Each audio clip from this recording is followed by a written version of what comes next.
Qo'mulg'i donliq doktordi hayni birisi keldiga. Oldi bilan yuragini besib o'tib, inkas rayoni qizil gullarni ivartib o'tib, filmimni keynini ko'rslar. Toza vazirlar qo'mulliq tiqqanlar hammalarla amazimga turiblarmi, Mastura yen keldi. Bugun o'zirlarga shundoq katta bir xo'sh xabarni akeldim.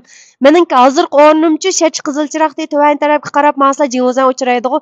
Jing'uzanning qarshi tarafidagi ko'chaga kirib 5 metr maslarla Nurlan sog'lomlik kutinish markazi degan yer. Biyachu donliq doktor deb birisi kelibdi. İçi kirib ko'rpaqayning nimalar qildiki biyajimi? Masla.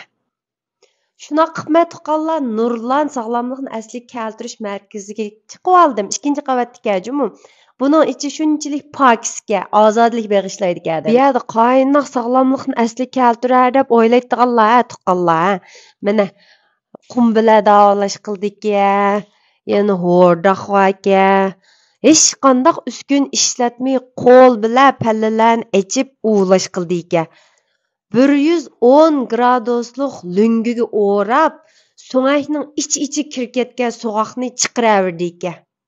Buyag nim qildiga qaynoq doktor kelgandi deb o'ylayotganlar. Jungo tibobat uyushmasining a'zosi, sog'lomlikni asli keltirish o'quvchi tarbiyalash markazining qurg'uvchisi Muxtarjon doktorni alohida taklif qilibdi.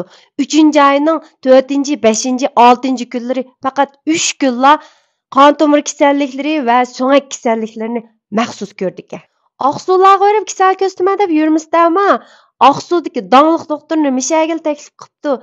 Qon tomir kasalliklari bilan so'ngak kasalliklarini shundoq katta ko'rdi deydi. Amiz o'zlari Mishagil kelishni unutqanmizlar. Amiz shunaqa qilayning. Kelaqatim ko'rishing xayr xo'sh.